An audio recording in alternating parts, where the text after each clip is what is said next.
And come here. I want you to hear me out. If you want to listen to a singular part of this video, please listen to this part. Need to calm down. I want to make this astronomically and exponentially clear to every single one of you watching this video.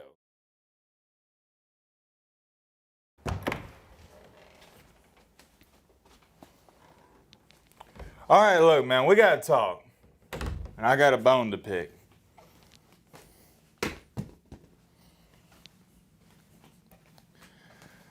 It is now day 2. It has now been over 24 hours since the Nick Saban retirement news, and I'm not here to talk about, well, we are obviously going to talk about that a little bit, but that's not the focal point of me making this video. The focal point of me making this video is all over Twitter, social media, the past 24 hours. I've seen all these Auburn fans in particular. I've seen some LSU fans, but really Auburn fans and Tennessee fans celebrating this. Because, oh my gosh, don't even get me started on this.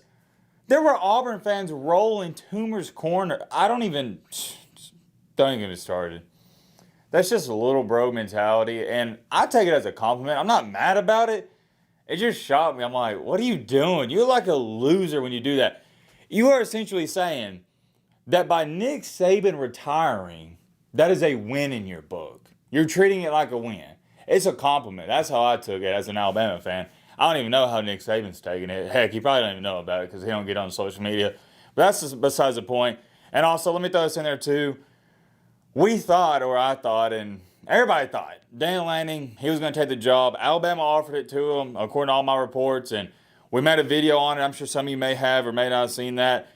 And I was wrong. And more importantly, my sources were wrong that told me the information. I predicted that Dan Lanning was going to take the job, and he didn't. And I'm not going to apologize for being wrong. It happens when you report on this stuff. I can't be right every single time. It was a crazy turn of events because here's how it goes, okay? When Saban announces he's retiring, the first phone call you make is to Kirby Smart. Do you expect Kirby Smart to take the job? Heck to the no. But it's not going to hurt you to make the call. You see what I'm saying? You make it, say, hey, Kirby. And Kirby's like, oh, I'm not leaving. Okay. Then I believe your next call is to Steve Sarkisian. Call up Sarkisian. You also, similar situation there. You probably know he's not going to take the job. Call him up anyway. Say, hey, do you want to come back? And he's like, no, I don't want to be in the shadow. Okay. And then I think this is what happened. Dan Lanning was your third option. And most people, including myself, thought Dan Lanning was going to accept the job. And he didn't. Push come to shove, he's staying at Oregon. And I'm wishing him the best of luck, and that's great for Oregon. But now it leaves Alabama in a odd situation because probably not going to get Kiffin. Bama fans don't like Dabo. The boosters aren't going to back up Kiffin or, some people say Deion Sanders. The Deion one's just kind of foolish and deluded. That ain't going to happen. You can throw that out there, out of the way now. And now it seems like DuBois, the quarterback, Kalen DuBois, or DeBoer, however you say it, my apologies. I'm not too familiar with his name quite just yet. From Washington, he's going to be coming over. And, yeah, we'll see what happens there. But I do want to address that. Yes, I did report that Alabama, earlier this morning, they was going to sign Dan Lanning, or Dan Lanning was going to be a new head coach. It was just a crazy turn of events. That's what I was told, okay? I'm the messenger. I'm not the one that's coming up with all this news. I'm reporting on the news. And the 30 to 40 people, the credible sources, they're credible. They were just wrong. But the 30 to 40 people that were telling me that, you wouldn't even believe something. I was talking to former Alabama players, all these people. Everybody was sold on Dan Lanning. They thought that's who it was. Turns out, he's not the guy, and that's besides the point. Here's what we really need to talk on, and sorry for the rant on that. I've seen what everybody's saying ever since last night. Let me throw this in there as well. I've only slept roughly an hour and a half with all the phone calls, text messages, making the videos, editing the videos. I went to bed last night, I believe, late in bed. I looked at my phone. It said 5:10 a.m., and I set my alarms for 6:45, 6:50. I set a couple. Woke up at the first alarm, 6:45, hit snooze, wound up getting up at 7. So slept from 5:10 to 7 a.m., get up, finish editing because I was almost done with it, posted another video at 7:30 a.m. talking about how I thought Alabama was going to hire Dan Lanning, and as we all know, that didn't happen. The point is, and me bringing up the story, is I'm running on about an hour and a half of sleep. And ever since the Saban news has came out, all I've seen is all these people celebrating, talking about, yay, the dynasty's finally over. Yay, we can quit losing to Alabama. Alabama's about to crumble. they're about to go 7-5. The amount of people that have tweeted at me, ha ha, Matt, y'all are about to go 8-4, 7-5 every year. I can't even tell you. And here's what I want to tell y'all. This is my message to every single one of y'all tweeting that to me and saying that to me in the comment section. And come here. I want you to hear me out. If you don't listen to a single part of this video, please listen to this part. What are you talking about? We're not going anywhere. You think Alabama, one of the best jobs in all of college football, is just going to fall apart and we're going to start going 7-5? What are you talking about? That's not going to happen. We are still going to continue to kick your butts every single year, every single week, week in, week out. We're here to dominate. Just because I want to make this, oh my gosh. I need to calm down. I want to make this astronomically and exponentially clear to every single one of you watching this video. Just because Nick Saban retired doesn't mean the rest of the Alabama football team, the players and coaching staff, is retiring. We're still here to dominate. We ain't going nowhere, and I feel bad for the Auburn and Tennessee fans because we're going to continue to kick your butts for the years to come. I am genuinely curious, what do y'all think this is? Do you think we're just going to lie down and go, well, Saban's leaving, I guess that's it. Can't win games anymore. I guess we'll just let Tennessee beat us for 20 straight years, and I guess we won't. We might as well not even show up to the Iron Bowl. We can't beat them without Saban. Saban's gone, man. He is Alabama. He's the only reason we can win games.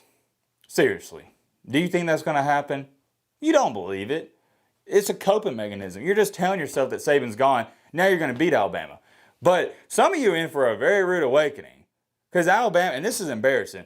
You see, the past 15 years when you lost Alabama, you could chalk it up to, oh yeah, well they got Nick Saban, he's the GOAT. Well now there's not that excuse. And when we beat you next year with whoever, I don't care if I'm coaching the team, we're going to beat Tennessee and Auburn. When we beat those teams, there's no excuse. You're not going to have the, oh, well they got the GOAT. There's not any of that, buddy. It's going to be what I call, and what my old basketball coach used to say, a good old-fashioned butt whooping. We're not going anywhere, okay? As far as it goes, I will say this, as far as it goes for a dynasty, and I stated this after the Texas game, it's documented on the channel, okay? That's the beauty of everything I say, it's documented. As far as the dynasty goes for the championships, is that over? I don't know, possibly. I know we're falling off, but Saban's gone, yeah. The dynasty is technically over because I don't expect to win one championship every 3 years. But I also don't expect Alabama to immediately drop to a team that goes 7-5 or 8-4. No, that's not going to happen. Alabama's going to win 10 games bare minimum next year. And the year after that, and the year after that, and the year after that. Doesn't matter who the head coach is. A lot of y'all just don't get it, man. Alabama is here to stay. Nick Saban, the thing is, y'all don't get it.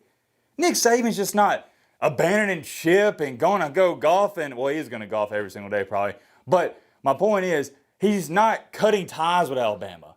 He is still going to be mentoring. He's still going to be helping. Whoever the coach is, if he has a question, he'll be able to call up Nick Saban. Saban's still going to be around the program. And that coaching staff Nick Saban has built up, and all the other coaches he's built up that are out there somewhere, they're ready to go. It's not just, Saban was, don't get me wrong, he was the the king on the chessboard. The king. He was the main piece. You get what I'm trying to say? He was the main piece, but there's a lot of other pieces to this Alabama program and university that made it click and made it so good. We're not going to fall back into the Mike Shula days. That's not going to happen. It won't happen. And all the fans out here that thinking, or you're starting to think that Alabama's starting to fall off and this is the beginning to Alabama sucking again, get out of here.